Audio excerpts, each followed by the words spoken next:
Muchísimas gracias y muy buenos días.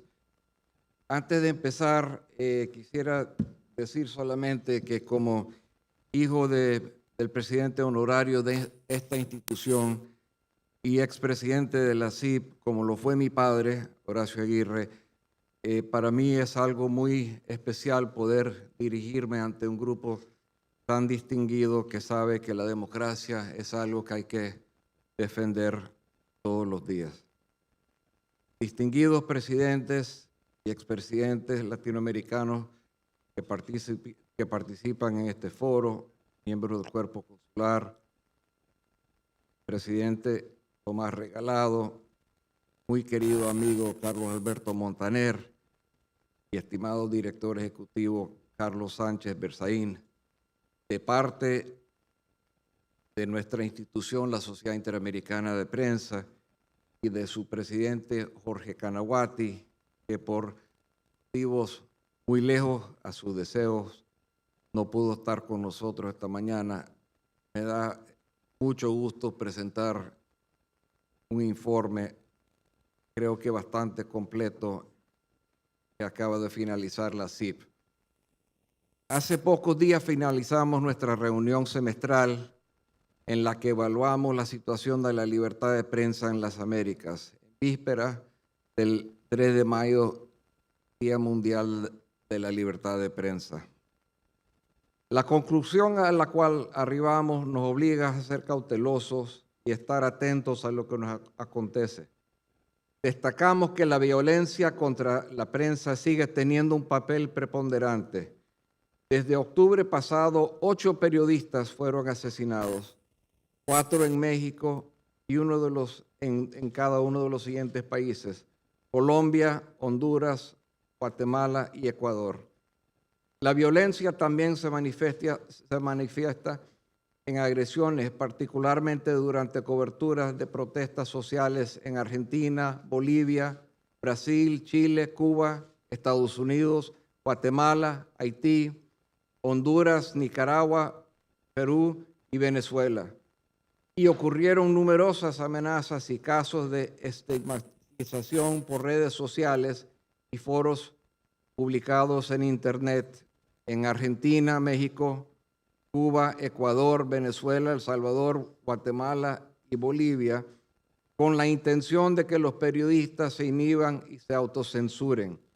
En muchos casos, la estigmatización supo incentivar la violencia de los partidarios del poder.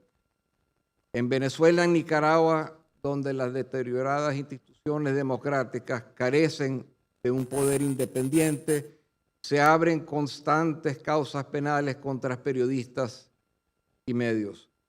El acoso judicial continúa siendo un arma de censura en estos gobiernos autoritarios. Un ejemplo de esto fue la sentencia del Tribunal Supremo de Justicia de Venezuela contra el diario El Nacional, que obliga al pago de una indemnización de $13,2 millones a Diosdado Cabello por un caso de supuesto difamación. Algunos gobiernos recurren a la legislación para censurar la expresión. Tal es el caso de la Ley de Regulación de Agentes Extranjeros en Nicaragua, que restringe las operaciones financieras de las organizaciones civiles y políticas y llevó a varias fundaciones que tengan que cerrar sus operaciones. Con la excusa de disminuir la propagación de información falsa, en Nicaragua, Venezuela, Honduras y Panamá se impulsan estatutos para censurar y restringir la libertad de expresión de los ciudadanos en las redes sociales e Internet. En Argentina se busca tipificar el lawfare, relato conspirativo con el que se embadurna de antisistema a la connivencia entre periodistas, opositores y jueces, llegándose al extremo de haberse presentado un proyecto de ley ante el Parlamento de Mercosur. Más allá de las violaciones a la libertad de prensa, otros desafíos han emergido en esta época de pandemia. Varios de ellos tienen que ver con la sustentabilidad de los medios de comunicación. actores relevantes en una sociedad democrática. Desde hace muchos años, desde la CIP, venimos alzando nuestra voz por las disparidades económicas que enfrenta la industria periodística ante las grandes plataformas digitales, como se remarca en nuestra Declaración de Salta, que clama por un equilibrio necesario y justo entre plataforma y medio para discutir temas de derechos de autor, competencia y pago por los contenidos noticiosos de los que ellos se benefician. Reconocemos como positiva la decisión del Parlamento de la Unión Europea en el 2018 que impuso a las plataformas compensar a los editores periodísticos por el uso de los contenidos de los medios de comunicación. También señalamos como un avance importante la nueva ley de Australia en vigencia desde febrero pasado, que creó el Código de Negociación de Medios de Plataformas Digitales, estableciendo la figura de un árbitro gubernamental entre plataformas digitales y medios de comunicación para asegurar que esas empresas comparten con los medios sus beneficios derivados del consumo de sus contenidos en el Internet. Observamos con mucha atención proyectos específicos en España, Francia, Alemania, Estados Unidos y Canadá que claman por este tipo de derecho a favor de los medios de comunicación. La estrategia canadiense, según Canadian News Media, incluye pedir al gobierno que aborde esta crisis de sustentabilidad de los medios ante las megaempresas digitales como una falla del mercado y no como un rescate de una industria periodística ante el grave impacto que tienen las plataformas digitales, tales como Facebook y Google, que se han quedado con el 70% de la publicidad a nivel global.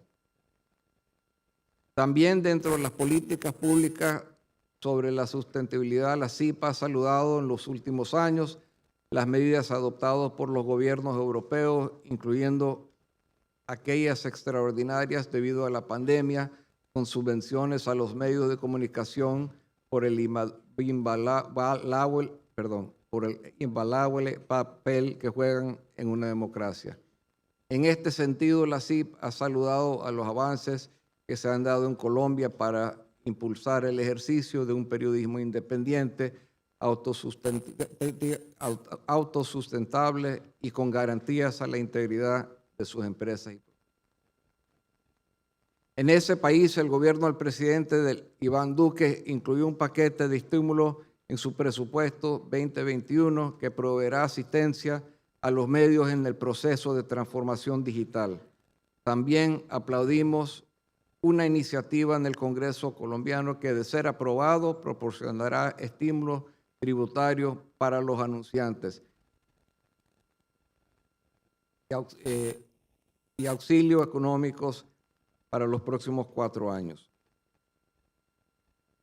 Hacemos nuestras las palabras del secretario general de la ONU, Antonio Gutiérrez, que ofreció con motivo del 3 de mayo, Día Mundial de la Libertad de Expresión. Habló del riesgo de la extinción de los medios debido al declive financiero de las empresas periodísticas. Durante la pandemia hemos perdido muchos medios y además esto ha sido hecho más difícil por los cambios que están ocurriendo por las tecnologías y los hechos de las empresas de las cuales hablé anteriormente. Seguimos pensando que el derecho de cada ciudadano y de cada medio de poder difundir y de cada ciudadano de recibir información tal y cual como quiera es una de las claves y espinas dorsales de la democracia y por lo tanto una que hay que pelear todos los días. Muchas gracias.